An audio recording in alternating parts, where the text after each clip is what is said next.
La terre a tremblé au Japon d'une magnitude de 7 sur l'échelle de Richter. Un mort et 400 blessés sur l'île de Kyushu. L'alerte au tsunami a été rapidement levée. Pas de dégâts majeurs, mais vraiment de la peur.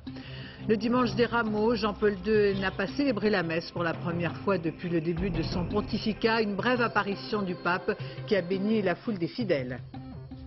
Un Français sur deux serait victime au travail d'un air confiné, peu recommandable pour la santé, au point de parler du syndrome du bâtiment malsain. De quoi s'agit-il? D'une pollution qui affecte certains bureaux où sont suspectés les matériaux polluants. Les arts martiaux pratiqués avec talent, 4 jeunes qui rêvent de jouer au cinéma. Grâce au succès des films de kung-fu, ils ont leur chance, un sport et une passion à l'extrême. Et puis du cinéma avec Million Dollar Baby, 4 Oscars dont celui du meilleur film. Clint Eastwood récolte les lauriers de son talent, un maître du cinéma qui nous offre son nouveau chef-d'œuvre, l'histoire d'un vieil entraîneur et d'une jeune boxeuse qui l'amènera jusqu'au championnat. Madame, monsieur, bonsoir. Dans l'actualité de ce dimanche, le sud du Japon touché par un tremblement de terre qui n'a pas été dévastateur, mais les images sont impressionnantes. C'est l'île de Kyushu qui a été frappée par ce séisme de plus de 7 degrés sur l'échelle de Richter. Une alerte au tsunami aussitôt déclenchée a été levée 1 heure après. Le bilan fait état d'un mort et plus de 400 blessés. Mathias Silian. Dans toutes les écoles de l'île de Kyushu, les élèves posaient pour la remise des diplômes. Le séisme n'était pas au programme. Dans toutes les salles de classe, les mêmes scènes de panique, les mêmes regards apeurés. Peu avant 11 h ce matin, dans le sud du Japon, il n'y avait pas que la terre qui tremblait. Le séisme a atteint une magnitude de 7 sur l'échelle de Richter. Conséquence à Fukuoka, les vitres des buildings volent en éclats. Dans les rues, les habitants se protègent comme ils peuvent contre les chutes d'objets. Des éclats de verre à l'origine de la majorité des blessures. 400 personnes ont été hospitalisées ce matin. Une femme de 75 ans est décédée. Sur l'île voisine de Genkai, des militaires ont été appelés en renfort. Leur mission, évacuer 700 villageois sans abri depuis le séisme. C'est un désastre sur toute l'île. Ma maison est totalement détruite. Le Japon est situé à la jonction de 4 plaques tectoniques. Les constructions les plus récentes résistent au séisme. Ce matin, seule une vingtaine de maisons et quelques routes ont été touchées. Le 23 octobre dernier, un tremblement de terre avait fait 40 morts et 3000 blessés dans le centre du Japon. Les premières célébrations de la semaine de Pâques. Et pour ce dimanche des Rameaux, Jean-Paul II, pour la première fois de son pontificat, s'est contenté d'une simple apparition, suivant à la télévision la messe célébrée en son nom. Le pape, très affaibli, a béni les fidèles rassemblés place Saint-Pierre. Gérard Grisbeck, Romain Potoki. C'est un pape très affaibli qui s'est montré à la fenêtre ce midi. Un rameau d'olivier à la main, il a béni la foule. Une foule de plusieurs dizaines de milliers de fidèles, émus de voir ainsi le souverain pontife, impotent et muet. Jean-Paul II est visiblement gêné par la canule qu'il porte en permanence depuis qu'il a subi une trachéotomie, geste terrible d'un vieil homme qui souffre mais ne veut pas renoncer. J'ai pleuré, j'étais très émue. Vous sentez une grosse ovation qui monte, quelque chose qui monte, une communion qui monte. La messe a donc été célébrée par le cardinal Ruini, vicaire de Rome, qui a rappelé que selon l'Évangile, ce jour des Rameaux commémore l'entrée triomphale de Jésus à Jérusalem. Le chef de l'Église italienne, entouré de tous les prêtres, évêques et cardinaux présents à Rome, a appelé à prier pour la santé de Jean-Paul II. Et à Jérusalem, des milliers de chrétiens ont rejoint le mont des Oliviers pour célébrer ce dimanche des Rameaux, une procession qui marque donc les commémorations de l'entrée du Christ dans Jérusalem. Les fidèles portaient, comme le veut la tradition, des branches de rameaux. En France maintenant, le pèlerinage de Chartres, qui coïncide avec les Rameaux, s'est déroulé sous un soleil ardent. 2500 jeunes ont quitté Paris dès hier pour marcher vers la cathédrale. Ce pèlerinage est ouvert à tous, étudiants catholiques ou non. Partons aux États-Unis où se joue un drame familial qui tourne à l'affaire d'État. George Bush lui-même se place au centre de ce débat national sur l'euthanasie. Le président américain est rentré à Washington ce dimanche, se disant prêt à signer toute loi empêchant la mort de cette femme dans le coma depuis 15 ans et dont l'époux a obtenu par voie de justice que l'on arrête de l'alimenter artificiellement. Pascal Golomer. Depuis 3 jours, ces militants de groupes religieux se sont installés devant l'hospice où réside Terri Schiavo.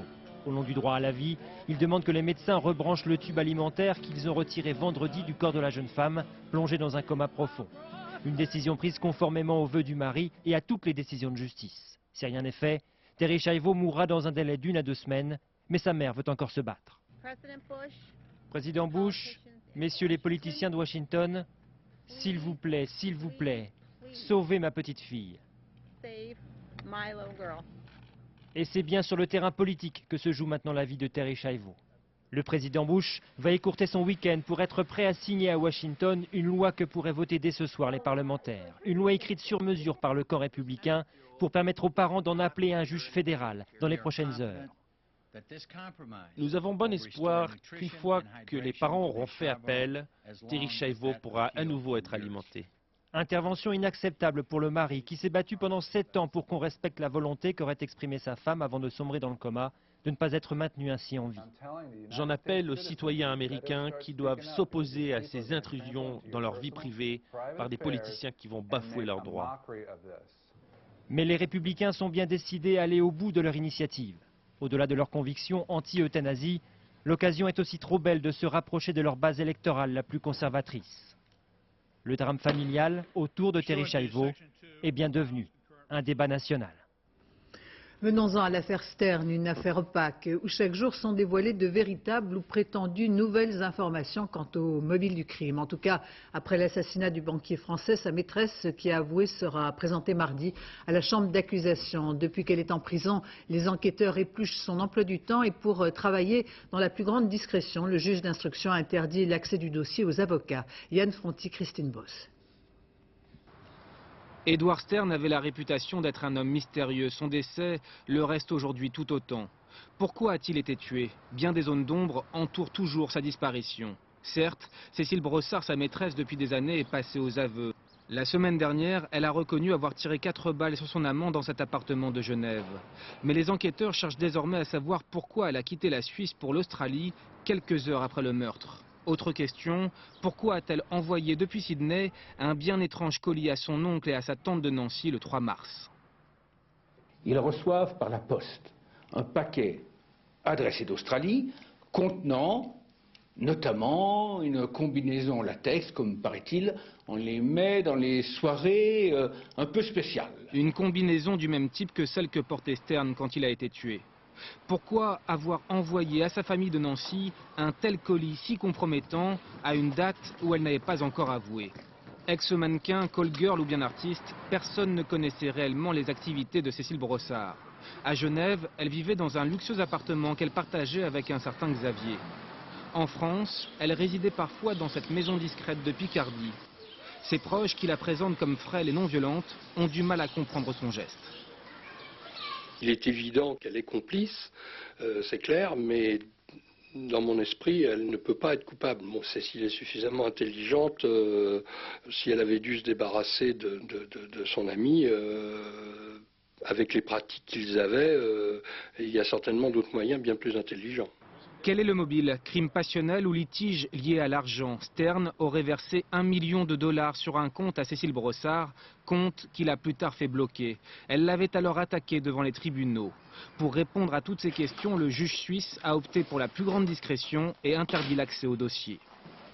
L'Islam de France, doté d'une fondation pour collecter des fonds nécessaires au financement des mosquées, à la rénovation des lieux du culte ou encore à la formation des imams. Dominique de Villepin a annoncé la création de cette structure qui permettra une plus grande transparence et sans avoir besoin d'une loi pour le faire. Le ministre de l'Intérieur présentait aujourd'hui les grands axes de cette fondation pour l'islam dont les statuts devraient être signés demain par les principales fédérations du culte. Estelle Collin, Delphine Parik-Miller.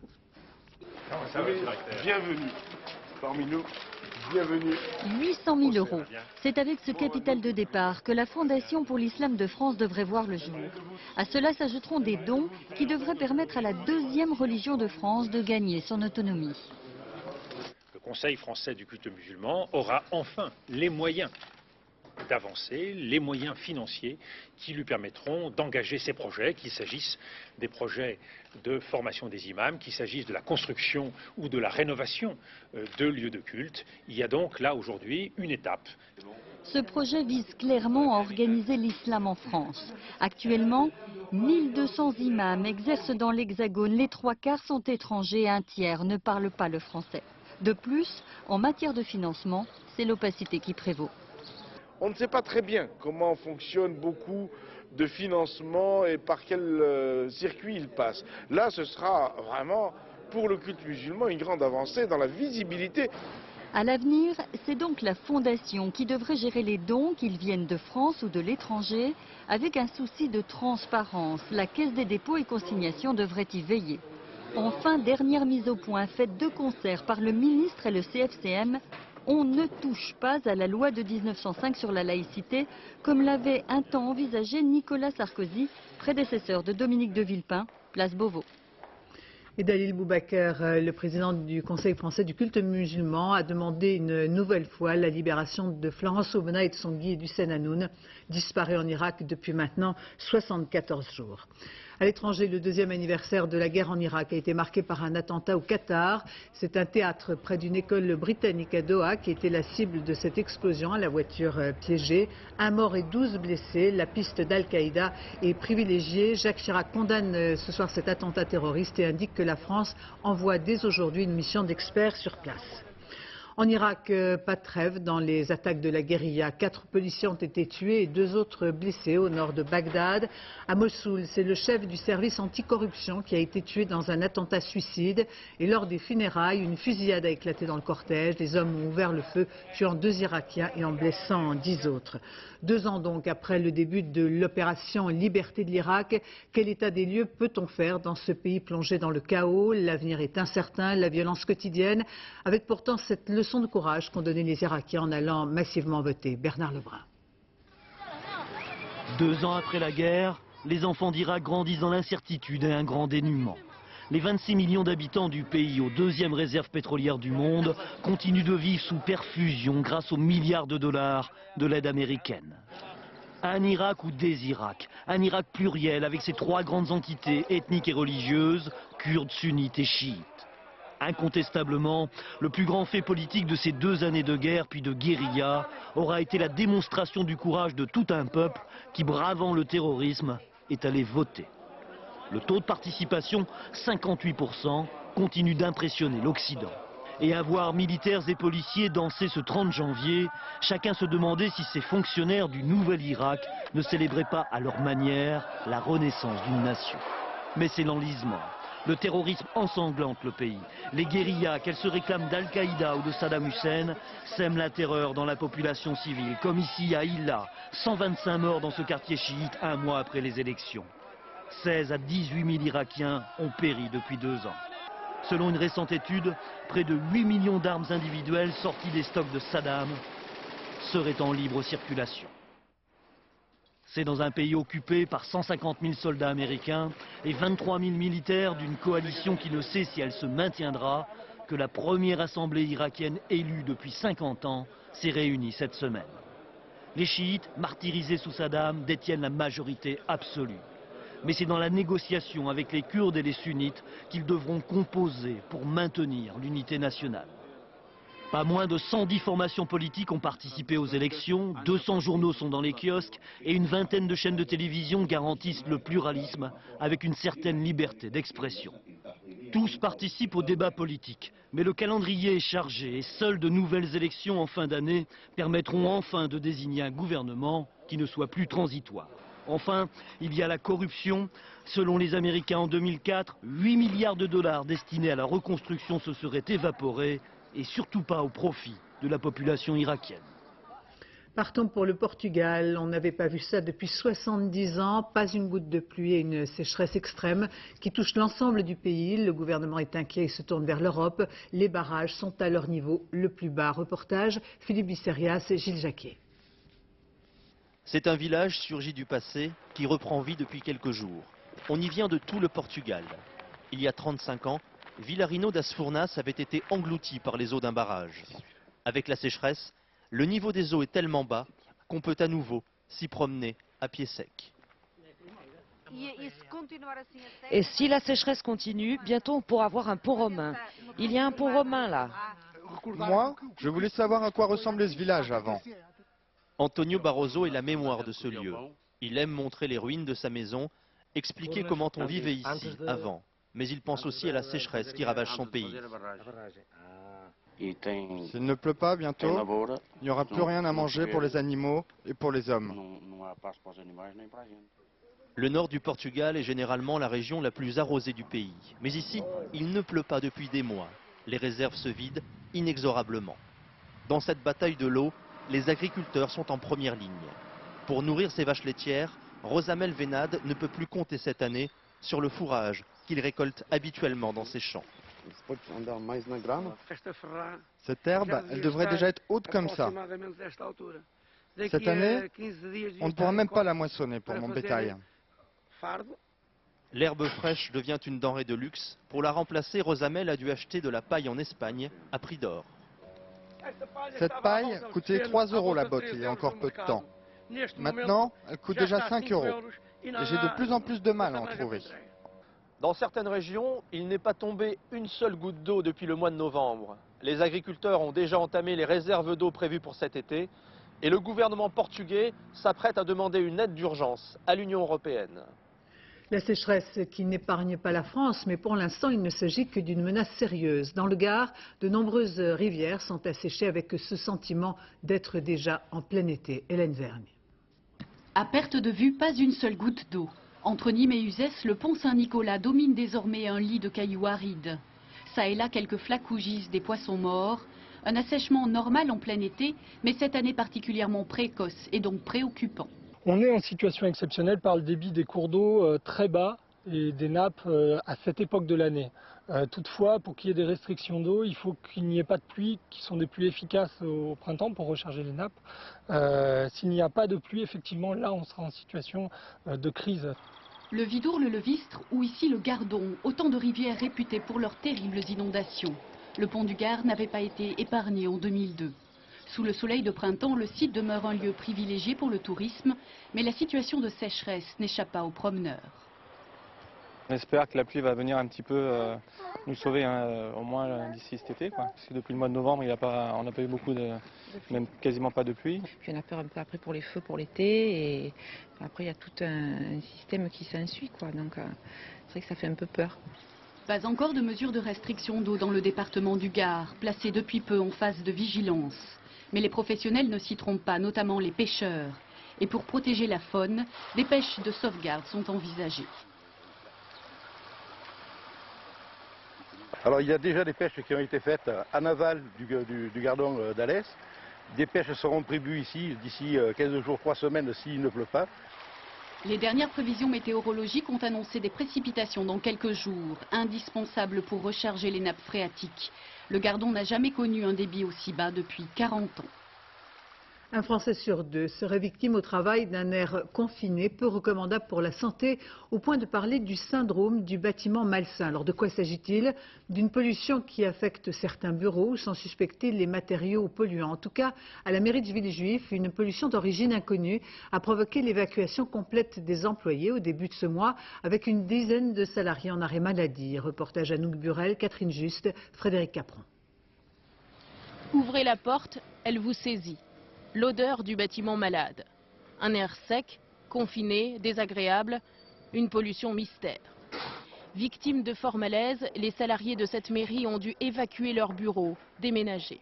Je travaillais dans ce bureau et j'ai eu quelques symptômes, notamment au niveau de la bouche qui se dessèche, les yeux qui me brûlent et aussi des problèmes respiratoires et des migraines. Capteurs de pollution, prélèvements dans l'air, l'affaire est prise très au sérieux par les scientifiques. Elle rappelle le syndrome du bâtiment malsain, les bâtiments qui empoisonnent. Phénomène peu connu en France, ce chercheur est le seul à l'avoir étudié en interrogeant 6000 salariés travaillant dans des bureaux. Nous avons mené une étude il y a quelques années en France qui a montré qu'une personne sur deux avait des symptômes reliés au syndrome des bâtiments malsains. Oui, ces chiffres correspondent à ce qu'on trouve dans la littérature internationale. Ces études accusent les substances chimiques des matériaux, colle, peinture, revêtements, de nous polluer lorsque l'air n'est pas bien ventilé. L'idée est très répandue en Allemagne, Fribourg, capitale de l'écologie. Ici travaille Karl-Peter Müller, l'architecte le plus convaincu de l'existence du phénomène. Évidemment, personne n'a jamais été malade dans son bureau bioclimatique. Cela fait 15 ou 20 ans que je travaille sur ce problème à Freiburg. Nous avions déjà des solutions avant même que le terme de bâtiment malsain ne fasse son apparition. Suivez l'exemple. Ici, dans ce quartier écologique de Fribourg, matériaux, revêtements, peinture, tout est naturel. Aucun produit chimique dans l'atmosphère, aucune humidité ou moisissure. L'air intérieur se renouvelle toutes les 2 heures grâce à ce système de ventilation bioclimatique. On appelle cela des maisons passives. Le standard des maisons passives sera le standard de la future. Et c'est bien possible parce que les surcoûts de cette maison sont seulement 7% et s'amortissent entre 10 et 20 ans. À l'heure où les Français commencent à s'interroger sur la salubrité des bâtiments, ces Allemands trouvent des solutions et vivent dedans depuis longtemps. Le référendum sur la Constitution européenne le 29 mai prochain, avec ce deuxième sondage en 3 jours qui ne manquera pas d'être commenté. Il place à nouveau le non en tête avec 52% des voix contre le nouveau traité européen et 48% pour le oui. Il ne s'agit, c'est vrai, que d'un indicateur, mais ce sondage Ipsos pour le Figaro européen fait suite à celui publié vendredi et qui a créé une certaine onde de choc. Au Parti socialiste qui tient son Conseil national, on a bien du mal à tenir l'ordre du jour. Le projet du parti pour 2007, le référendum était bien dans tous les esprits. On craint la crise politique et François Hollande promet des décisions contre ceux qui font la campagne du non. Est-ce à dire que les sanctions vont tomber? Chez Wittenberg, Mathias Barrois. Voilà à quoi nous sommes réduits. Il ne parlait pas d'Europe, mais le commentaire était de circonstance aujourd'hui entre Jack Lang et Dominique Strauss-Kahn. Le oui se réduit, le oui est à la peine. Ses partisans tirent la sonnette d'alarme. Une réponse négative, ce serait la cata pour le pays, pour les travailleurs.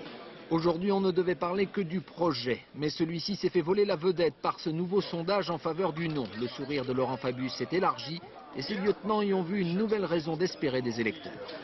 Ils sont de plus en plus nombreux à ne pas vouloir dire oui à Chirac, merci à Bolkestein, bienvenue à la Turquie et adieu à l'Europe sociale. Tel un pack de rugby, Henri Emmanuelli arrive avec sa garde rapprochée comme pour montrer la force du non.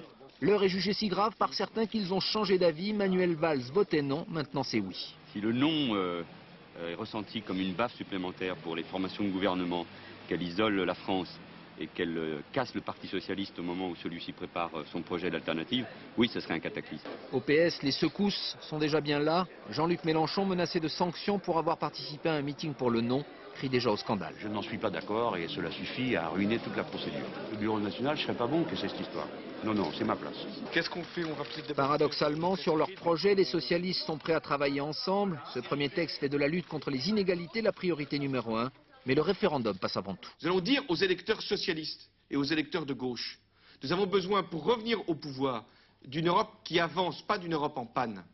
Tout est donc suspendu au résultat du référendum sur la Constitution européenne. Aujourd'hui, le PS a lancé quelques pistes, mais chacun sait que son projet n'aura pas du tout le même contenu selon que le oui ou le non l'emporte le 29 mai prochain. Et François Bayrou, européen convaincu, a lancé aujourd'hui un appel aux socialistes pour faire campagne commune. Invité de nos confrères de Radio Gilles, patron de l'UDF, estime que Jacques Chirac, par ailleurs, doit s'engager fortement avec une adresse directe aux Français. Fin de citation. La directive Bolkestein, repoussée par la France, a un visage. Il ne s'agit plus d'une simple directive européenne. Elle est incarnée par celui qui est à l'origine du projet, l'ancien commissaire européen Fritz Bolkestein, qui s'en est pris aujourd'hui aux opposants français qu'il a accusés de xénophobie lors d'une émission de télé aux Pays-Bas. Nous l'écoutons. Zeker uitgesproken als Bolkestein. Rijmt dat op Frankenstein? C'est sûr, quand on prononce mon nom, Bolkestein, qui rime avec Frankenstein, ce n'est pas innocent. C'est un nom qui n'est pas français, c'est un nom germanique qui fait penser aux anglo-saxons, si détestés en France. Et cela indique, je vais être prudent, une certaine xénophobie, pour ne pas dire plus. Justice avec l'ouverture demain du procès de l'attribution des marchés publics d'Île-de-France, une enquête fleuve qui met en lumière les dérapages du système de financement des partis politiques dans les années 90. Sur le banc des accusés, 4 anciens ministres de droite et 47 prévenus, dont de nombreux chefs d'entreprise. Dominique Verdeillan. Le sourire est un peu figé. L'ancien ministre, l'ancien directeur de cabinet de Jacques Chirac, Michel Roussin, ne rejoint pas son bureau, mais la prison de la Santé. Nous sommes le 1er décembre 2000. Michel Roussin vient d'être mis en examen pour complicité et recel de corruption. C'est un coup de théâtre judiciaire et politique dans un dossier instruit alors depuis 4 ans. C'est depuis cette époque que Claude Annick Tissot a gagné son surnom de Madame Propre du RPR. Dès 1996, elle dénonce les anomalies de l'attribution des marchés de rénovation d'une centaine de lycées. Pourquoi il n'y a pas de contrôle au préalable? Pourquoi au Conseil régional d'Île-de-France, comme ça a été d'ailleurs le cas à l'Hôtel de Ville à Paris, pourquoi pendant 10 ans il n'y a pas eu de contrôle de la Chambre régionale des comptes? En ligne de mire, le Conseil régional d'Île-de-France, présidé par l'ancien ministre Michel Giraud, qui se défend de tout manquement. Je revendique les dispositions qui, à partir de 1992, mon retour, ont été de nature à renforcer la rigueur et la transparence. Pourtant, l'instruction va mettre au jour un vaste système d'entente organisée. D'un côté, les principales entreprises de bâtiments qui ont obtenu entre 89 et 97 les marchés publics des lycées d'Île-de-France. De l'autre, les partis politiques, droite et gauche, avec à la clé une répartition préétablie. Une commission correspondant à 2% du montant des marchés. En septembre 2000, la cassette mairie accrédite la thèse du montage illicite, allégation indigne et mensongère, selon Jacques Chirac.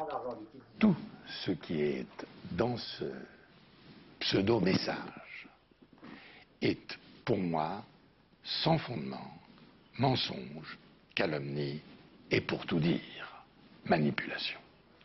Louise-Yvonne Casetta, Gérard Longuet, mais aussi Gérard Pévernès du Parti Socialiste rejoindront demain les 44 autres prévenus. Certains d'entre eux encourent jusqu'à 10 ans de prison. Une page environnement ce premier jour du printemps, le grand débroussaillage des chemins de forêt, une journée pour entretenir et assurer une meilleure sécurité. Près d'Angoulême, les amateurs de 4x4 et de moto ont ouvert les sentiers. Christophe de Valembras, Philippe Ritten. Ces petits chemins charentais sont typiquement l'aire de jeu qu'affectionnent les amateurs de 4x4, mais encore faut-il qu'ils soient praticables. Sous cet amas de friches, par exemple, passait un chemin abandonné à la nature depuis plus de 40 ans. Ce week-end, les amateurs de 4x4 se sont donc retroussés les manches et petit à petit, le chemin est réapparu sous les faucilles et les tronçonneuses. Quand on fait du 4x4, on n'est pas automatiquement des gens qui sont anti-écologie et anti-vert. Donc on a un esprit un petit peu campagne et ruralité.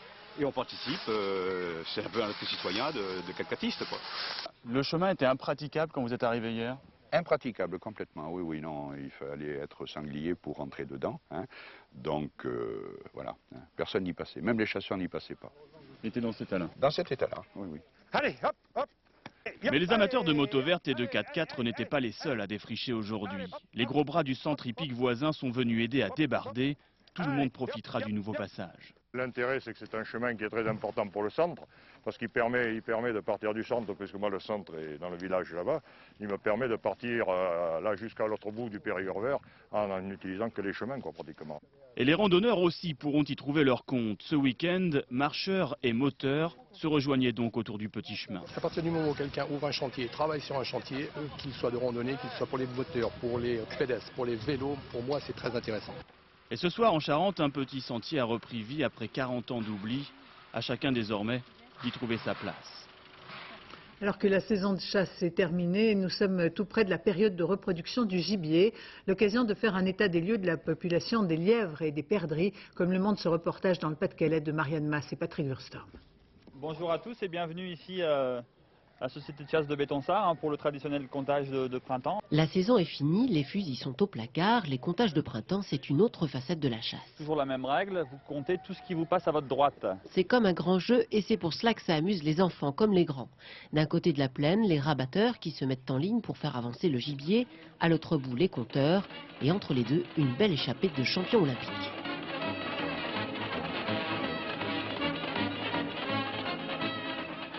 Tout à l'heure, il y a un lièvre qui est passé juste devant mon nez. Je ne savais pas qu'on comptait le gibier avant de le tirer pour reconstituer la niche écologique et je trouve ça très bien que ça soit fait comme ça. 5 lièvres. Alors, 5 lièvres? Sur le côté, oui. L'objectif des comptages de printemps à pied ici, c'est de dénombrer le nombre de couples.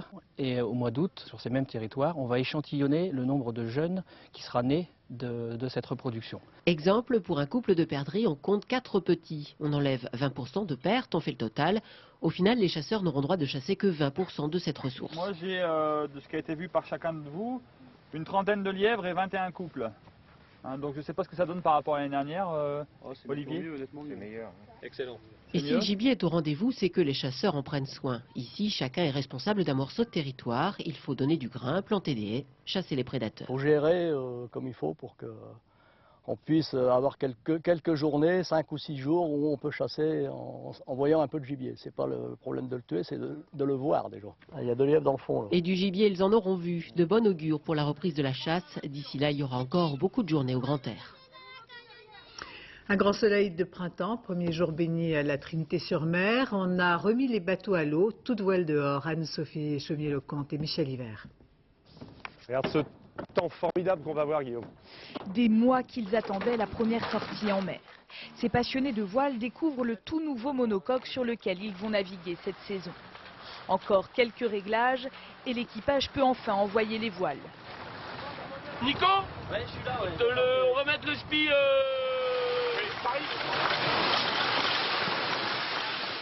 C'est sympa, on reprend des bonnes habitudes, on reprend des automatismes. On découvre le bateau là avec de nouvelles voiles. Il faut apprendre à régler, à bien regarder. Sportifs émérites ou simples amateurs du dimanche, les plaisanciers reviennent en force sur l'eau. L'occasion pour la capitainerie de rappeler quelques règles. Bonjour. Je viens juste vous signaler, vous êtes hors chenal. Il y a de la caillasse juste derrière vous là. L'occasion aussi pour les plus jeunes de s'initier aux techniques du gréement. Regarde ça quoi. Avec un thermomètre qui frise les 25 degrés, ce père de famille s'est laissé convaincre par sa fille. J'ai dit finalement effectivement, c'est le week-end de rêve pour reprendre. Alors on est un petit peu dans les clous là, surtout on ne retrouve pas tous les bouts encore du premier coup, mais on n'est pas loin de partir là. D'autres n'en sont pas encore là. Sur les pontons, on s'active à l'heure de l'inventaire. Je suis venu réparer mes prises électriques qui ont souffert de l'hiver et quand on redémarre la saison, il faut avoir du matériel qui fonctionne bien. Grand nettoyage, décapage, parce qu'on a fait plein de travaux dans le moteur, alors il y avait plein de poussière et ça fait depuis hier je frotte. C'est sûr, le week-end prochain tout sera prêt, histoire de mettre le cap sur une saison qui ne fait que commencer. Ils s'entraînent comme pour décrocher des médailles d'or. Leur discipline s'apparente au sport, mais pas uniquement. Ces jeunes pratiquent avec un incroyable talent les arts martiaux extrêmes. Ils ne cherchent pas un titre de champion, mais ils rêvent de faire du cinéma, tout pour le spectacle, avec le succès des films de kung-fu. Aaron Tanzit, Philippe Mucherin. 4 garçons dans le vent. Plein centre de Paris, un après-midi tranquille. Quand soudain... les arts martiaux poussés à l'extrême, jusque dans la rue. Nos 4 champions font leur cinéma. C'est du faux, c'est vraiment du faux. Faut pas croire qu'on porte les coups, parce que sinon on se ferait quand même très mal. Un simple coup de poing peut casser un nez. Bien vrai, en revanche, le succès des films dans lesquels ils jouent. Ici, Danny Vodog, un modèle du cinéma d'action. On arrive à des scènes de combat qui sont de plus en plus extrêmes, plus poussées, avec des acrobaties qui sont vraiment de plus en plus spectaculaires. Eux, ils sont vraiment dans la nouvelle génération des films d'action. Ils sont passés par le karaté, le taekwondo ou la capoeira. Mais les titres, les médailles, bref, la compétition ne leur suffisait plus. Le frisson, la gloire, ils vont les chercher dans le 7e art. 3 heures par jour, ils chorégraphient leur combat. Il y a pas mal de salles pour tout ce qui est cascade, comédie d'action et des cours de comédie évidemment pour compléter, pour être comédien à part entière en fait. J'ai jamais touché à ça moi. Arrête de mentir, et tes empreintes là-dessus. T'as été flashé à 335 sur l'autoroute, tu te souviens? Tu te rappelles? Bah ouais. 2 fois par semaine, ils répètent leur texte, mettent du cœur à l'ouvrage pour donner du corps à leur personnage. Je vous dois quelque chose? Et pourquoi pas jouer un jour autre chose que les gros bras de service? Le but recherché, c'est de jouer des rôles aussi divers et variés, et puis vraiment d'être polyvalent, en fait, de pouvoir jouer autant le mari d'une femme malade qu'un pratiquant d'arts martiaux. Ils ont créé leur propre style. Dépoussiérer la tradition à coups de pied dans les airs. Aujourd'hui à l'écran, ils veulent se faire un nom, mais savent plus que tout autre que le chemin est long et parsemé d'embûches, à eux d'éviter la chute. La journée de la francophonie, nous avons eu forcément envie de nous intéresser au Liban, qui est sur le devant de l'actualité. Le français garde dans ce pays une place privilégiée. Près de la moitié des Libanais le parlent ou le comprennent. Reportage sur place Samassoula, Dominique Bonnet. Au Liban, francophonie rime avec schizophrénie. Français, arabe, anglais s'entremêlent à chaque coin de rue. Et dans cette bagarre linguistique, l'anglais gagne du terrain. Dernière victoire en date, les panneaux de signalisation du grand centre commercial de Beyrouth.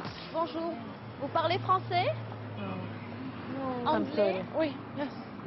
Certes, ces dames ont laissé de côté la langue de Molière, mais 45% des Libanais parlent le français. Nous sommes un pays francophone. À peu près la majorité ici parle le français. À l'école, 2 Libanais sur 3 choisissent le français comme deuxième langue. Sur les étagères de la bibliothèque, côte à côte, des ouvrages en français, arabe ou anglais, le reflet du parler libanais. Dans une phrase en français, si instinctivement il y a un mot qui manque, on va le dire ou en anglais ou en arabe. Et comme tout le monde est un peu trilingue, donc je crois que c'est comme ça que les gens s'expriment ici. Ce trilinguisme altère la qualité du français que beaucoup de jeunes trouvent difficile à étudier. Cette école, installée dans l'ancienne ambassade de France au Liban, forme la future élite du management. Ces étudiants venus de tout le Proche-Orient ont fait le choix d'un 3e cycle 100% francophone. Après le MBA, on voudrait bien trouver une bonne position et travailler donc au cas où on trouvera un travail dans un milieu européen, dans une entreprise européenne, plus qu'une entreprise américaine dans notre pays. Il y a 2-3 ans qu'on est plus ouvert vers la zone européenne et particulièrement la France, notamment en secteur de télécommunications. Ces étudiants maîtrisent parfaitement l'anglais, mais tous misent sur ce petit plus véhiculé par la langue et la culture française, un atout qui attirerait particulièrement les entreprises du Golfe. Le printemps du cinéma à partir d'aujourd'hui pour la 6e année. Pendant 3 jours, vous le savez, toutes les séances et tous les films sont à un tarif avantageux, 3,50 € dans toutes les salles de France, tarif unique. 4 Oscars, dont celui du meilleur film, Clint Eastwood récolte les lauriers de son talent, un maître du cinéma qui nous offre à partir de mercredi prochain son nouveau chef-d'œuvre, $1 Million Baby, de et avec Clint Eastwood, un film sombre, émouvant, l'histoire d'un vieil entraîneur et d'une jeune boxeuse qui l'amènera jusqu'au championnat. Marie Jojo. Je voulais vous demander d'être mon entraîneur. Je prends pas les filles. Peut-être que vous devriez, d'après ceux qui m'ont vu combattre, il paraît que je suis une dure. Petite. Être dur, ça suffit pas. Une fille n'a rien à faire sur un ring et encore moins dans le gymnase de Francky. Pourtant, le vieil entraîneur va se laisser convaincre par l'urgence de cette jeune boxeuse, prête à en découdre pour concrétiser le rêve d'une vie. Il en fera une championne tout en essayant de la protéger. Elle remplace sa vraie fille qui refuse de le voir. Et pour elle, il est le père disparu qui lui manque tant depuis son enfance. Car au-delà de la boxe, le pivot du film, c'est la relation affective entre le maître et l'élève, à l'image de ce que fut la relation entre Clint Eastwood et Hilary Swank. Pour moi, la boxe, c'est une métaphore de la vie. Ce que j'ai appris de plus important avec le film, c'est que lorsque vous êtes sur un ring, il faut y être à 100%. Sinon, ce n'est pas la peine. Et ce n'est pas la championne du monde de boxe qui dira le contraire. Myriam Lamar a 30 ans, l'âge de l'héroïne du film. Cette histoire l'a touchée, elle pourrait bien servir la cause de la boxe féminine. Cette histoire permet aux gens encore réticents et aux idées reçues d'évoluer, je pense. Arrête, une seconde. Ça va, je vais te montrer 2 ou 3 choses et on te trouvera un manager. Non, désolé. Tu crois que tu es en position de négocier? Oui, monsieur. Parce que tout ce que je sais, c'est que si vous m'entraînez, je suis partie pour être championne. En vieil entraîneur, il a été parfait. Pourquoi? Parce que on retrouve quand même le machisme d'un homme, l'orgueil d'un homme, et aussi ce côté très paternaliste et humain qui est en chacun de nous finalement. L'humanité, c'est ce qu'on retient. À 75 ans, Clint Eastwood semble s'être détaché de tout artifice cinématographique pour aller droit au cœur du spectateur. Et avant de refermer ce journal, sachez que le Festival international du film d'aventure de Valenciennes a récompensé le film Va, vie et devient, film français de Radu Mihail Nanou. Ce film qui sortira le 30 mars prochain remporté le Grand Prix et le prix du public. C'est la fin de ce journal. Je vous remercie de votre attention. Tout de suite la météo Nathalie Rioué, 20h55, pas un mot avec Michael Douglas, 0h25 le dernier journal Laurence Piquet. Demain 7h40 les 4 vérités. Françoise Laborde reçoit Philippe de Villiers, 13h Benoît Duquesne. 20h, David Pujadas. Demain soir, complément d'enquête consacré à l'alcoolisme, un sujet encore tabou en France. Excellente fin de soirée sur France 2.